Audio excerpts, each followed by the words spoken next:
Ano pala pinagkakaabalan mo sa buhay? Maliban sa mga business mo, saka sa mga kung ano-ano mo. Bakit ka pa natutulog? Kain pala tayong kabak. This one, kabak. Kabak. Ano siya? Mini kabak. So crunchy siya, guys. Malutong siya, guys. Ayan. Dapat pala nagbibideo ko nito nung. Ayan. Guys, kain tayo. Kabak. Ayan. Dapat pala nag-video ko nito nung. Hindi ako nag-video. Ayan. Dapat pala pinidyo ko to yung pang short. Ayan guys, tikman nyo guys. Ito, kabak siya guys. Ayan, maliit lang siya. Ano to? Pag Chinese New Year. So, meron dito. Kung sa atin, yung kabak sa atin, hindi siya malutong. Pero, mas yummy siya kasi sulit siya sa atin. Ito naman dito, crunchy siya. Crunchy. Ayan, ito yung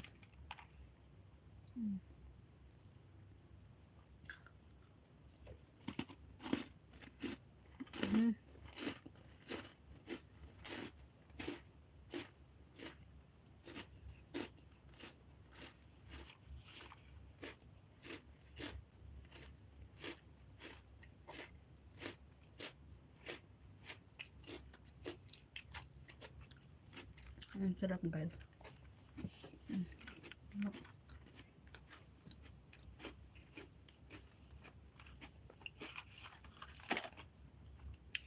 Ayan, napunta na ako sa iba. Yung nanonood ako kay Charbel Ayala. Napunta na ako sa iba. Napunta ako kay Karen Davila.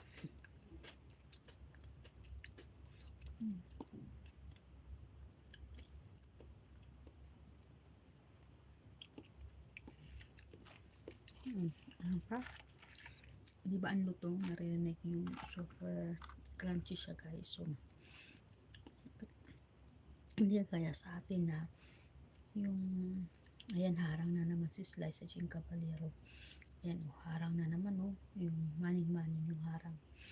Maning-maning. Oh, maning-maning. Toothpaste. Hindi kagaya sa atin na pag may kabak ka, masarap sa kape, diba? Masarap sa kape. Kasi sulit talaga yung pagkagawa sa kanya. Lalo na pag marami yung gatas na nilagay doon sa kabak, sa tinapay. Yun. Pero ito,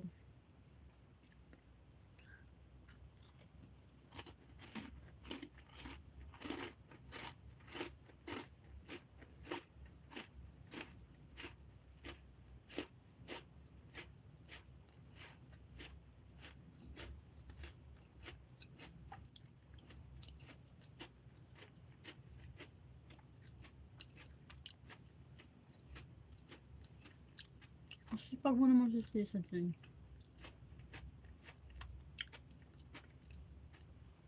Mag-ano ng mga halaman.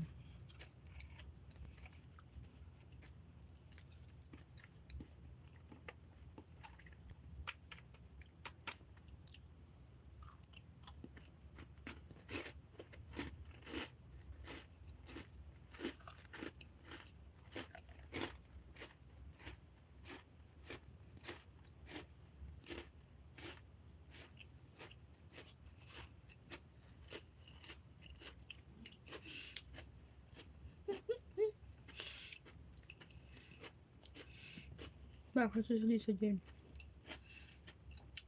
Sipag mo, oh. Kaya naniniwala ang sipag mo. Hindi naman ka nagtatanim ka. Ano ba nagtatanim? Preparing ka. Preparing for progression ka. Ayun, oh. Huwa ka ng tawa. Hindi kang kalkal. Yung pinagagawa mo. Sumisiksik sa ano. Yung